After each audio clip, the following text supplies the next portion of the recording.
araw nga, samahan niyo ulit akong balikan ang buhay namin dito sa Cambodia. Grabe naman ang buhay. Ang tipo ng tao na kahit pas na ay binabalikan pa. Kaya naman kahit pas na ng bebe ko ay babalikan ko yan. Hanggat meron akong babalikan. Ganun dapat. So ngayong araw nga ay pupunta muna kami sa Riverside kung saan kami ay laging kumakain ng bebe ko. Pero syempre outfit for today's muna tayo. Hindi ako pagpokpok ngayong araw Dahil nga sobrang tagal ng elevator, sabi ng bebe ko maglakad daw kami.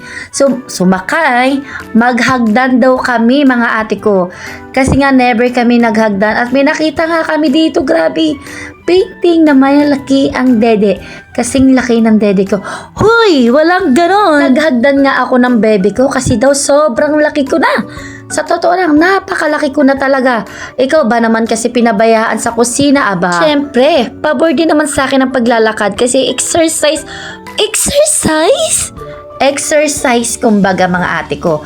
So ngayon, samahan nyo kami pumunta sa Riverside. Pero bago kami pumunta sa Riverside, kakain muna kami ng bebe ko. Syempre, gutom na tayo. Baka kasi mahirap na maging dragon tayo mga ate ko. Ayaw pa naman ng bebe ko pag nagiging dragon ako ay iba talaga ang ugali mga ate. Ganun ba talaga pag nagugutom pag di napapakain?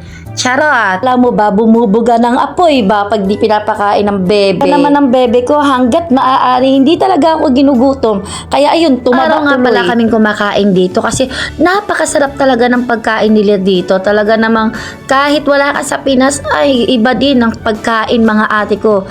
Nakakagutom nga naman talaga. Ito naman bebe ko, sobrang linis naman ito sa lamesa. Akala mo talaga totoo. Huy, walang ganon. Try na nga ng bebe ko mag-chopstick na akala mo talaga marunong. Pero wag ka, magaling yan. Uy, pala ang in-order namin dyan ng bebe ko kasi nga nagsalo na lang kami. Kasi grabe, isang order mo napakadami na mga ate ko. Talaga namang busog ka na. Kulang pa. Uy, sobra pa. Ang gulo, magbo-voice over na nga lang, magulo pa. So ako na mga ate ko, tinry ko na rin mag-chopstick na magpanggap muna tayo ha. Bukod sa pagkain namin kanton, meron din kami ditong manok mga ate ko. Yun nga lang, talagang hindi namin nakain yan. Kasi naman napakatigas. Hindi naman sa nagre-reklamo, pero sobrang tigas po talaga siya. Kaya naman pinamigay na lang namin yan. After nga namin kumain, so balak nga namin pumunta sa Riverside para maggala-gala muna ng bebe ko. O magpapaganda muna tayo dyan mga ate ko ha. Pasensyaan nyo na. Maganda lang tayo Huy, ang kapal ng mukha. Sabi ng bebe ko, ako lang daw ang pinakamaganda. Ulol, walang maniniwala sa'yo. Nga, pupunta na nga kami sa favorite spot namin sa Tube Coffee at dala namin tong Doritos kung saan binili namin sa Smile. So hanggang dito na lang muna. Bye-bye!